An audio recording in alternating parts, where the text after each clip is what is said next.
Okay, so Bishop Marvin Winans was on the news for rebuking somebody for not giving enough tithing. We're going to watch the video and let's just actually hop into it because this is, it's not funny, but it's just crazy how people respond to stuff. Let's just watch this video real quick. But first, we need to clear up a major misunderstanding that's gone viral on social media. On Sunday, Pastor Marvin Winans hosted a day of giving. Members of Perfecting Church were asked to donate $1,000 and raise another $1,000 to help finish the new sanctuary in Detroit and support their community programs. Pastor Winans asked those giving $2,000 or more to come to the front of the church first, with others following, from the largest donors to those donating as little as $1.62. But one member, Roberta McCoy, went viral after someone posted video of her coming to the front with less than $2,000, claiming she was rebuked by Pastor Winans. I spoke exclusively with both Pastor Winans and Roberta McCoy, who says she's been attacked online since that video began spreading. You're the woman in that viral video. Right. He did not rebuke you. He absolutely did not rebuke me. Now, there's a difference. There was a correction because let me clearly state that Pastor gave instruction on the lines to get into. I was calling because the whole church was giving, and it was our day of giving, and the whole church was coming, and we didn't want people standing, the mothers and all that, so I was calling them by increments. And we had someone that had given out of before, and I corrected it, and I told everybody to listen and come when you call, and that's all that was.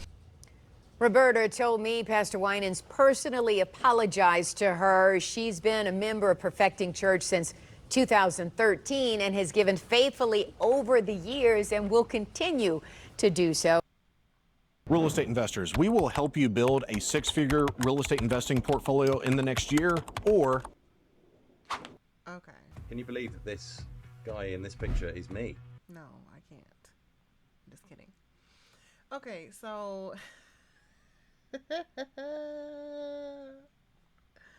All right, so first of all, I think there's this huge misconception, and this is why the misconception exists, okay? Because biblically, 10% has been the number that has been in conversations, right? However, in the beginning, tithing was in offerings with land, with animals, with food. That was their version of tithing, right? That was what was considered correct because it was going to community, and those were the community needs. Fast forward it to 2025. People tithe when they go to church, right? People tithe to different people's ministries. And you have certain pastors,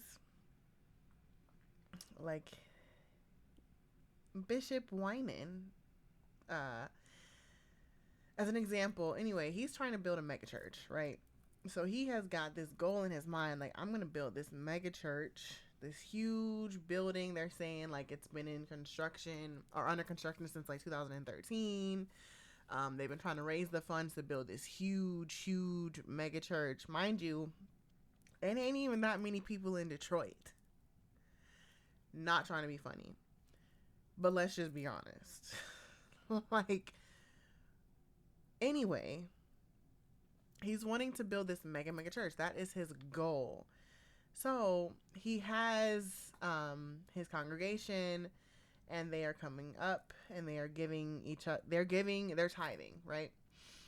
So he ends up what they consider rebuking, and I'm just going to turn this on mute real quick because I'm going to find the parts. Here, hold on. Live in faith and stand in unity with the vision of Perfecting Church of sowing this seed of $1,000 plus $235 and receiving the blessings to come to all that participated. Now that's only $1,200. Yes. Y'all not listening to what I'm saying. If you have 1,000 plus 1,000, Okay. Well, I'm gonna work on the other 800. Well, that ain't what I asked you to do.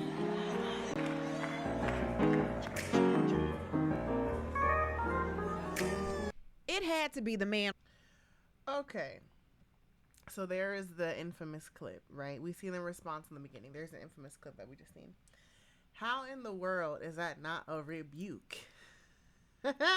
He's saying that he was instructing this woman because it wasn't the right line. That might be a nice save. That response was very tacky. It was. It was a very tacky response because anybody who's coming to give any type of tithing, even if it's not 10%, okay? You didn't create any law. You can't force anybody to give what they don't have it upon themselves to give, in their heart to give.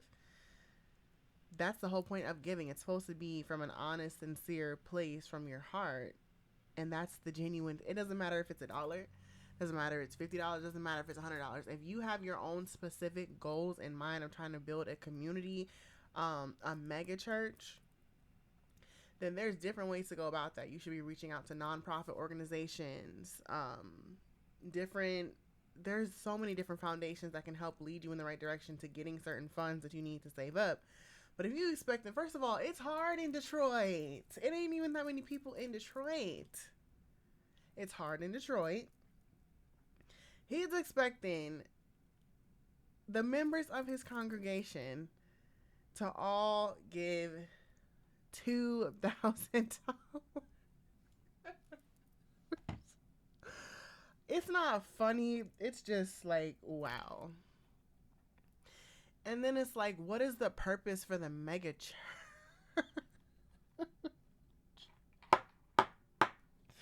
It's not funny. I'm sorry. It's his response. It's his response. And then Tyler Perry donated $100,000 to Bishop Marvin Winans after he berated the church member who came up short. Now, that's just more tea. Like, Tyler Perry always knows just when to hop on something. I think he was trying to be funny. I think he was trying to be funny. It's honestly, it's ridiculous. People should be able to give what they want to give when they go to church. Now, is it biblically, is it 10%? Is it a certain dedicated amount of your earnings of what you have? Yes, it is biblically, and we're going to get to that. But, I mean, in 2025, let's be real. What we earn, what we have is being allocated in all types of different directions like it never has before, okay? So when we have what we have to give, don't berate us for not giving what you'd like for us to give. And I don't know, I've never had a pastor come at me specifically this assertively. That's crazy. But there's quite a lot of pastors that is into this whole building a mega church. Why does every single pastor need a mega church? What is the reason for a mega church? I just don't understand that. I get making extra room. I get wanting extra room to allow more people to come into your church, and maybe even a better location, like maybe in the middle of the city versus in one side of the city or whatever, just so you can reach more people. I get that. But an entire mega church, like I've been to Joel Osteen's church in Houston, Texas. You would think that you are going to the airport. It's just too big. It don't make no sense as to why. I mean, you would literally think you're going shopping at the Galleria Mall. It's escalators that go to like 4 or 5 different stories. It is insane how big his church is. That does not make sense to me. And honestly, how is that helping the community? You only need so much room. You know what I'm saying? I don't know. What do you guys think? Tyler Perry donates $100,000 to Bishop Marvin Winans after he berated a church member who came up short. Tyler Perry is a kiki. Faith and stand in unity with the vision of perfecting church of sowing this seed of $1,000 plus $235 and receiving the blessings to come to all that participated. Now that's only $1,200. What I'm saying, if you have he said no, that's only he said no, that's only $1,200. Oh my God, he got mad. That's insane. Subscribe to my channel, you guys. Drop a like, comment. What do you guys think of this? What do you guys think of this? I want to know. And I'll see you guys in the next one.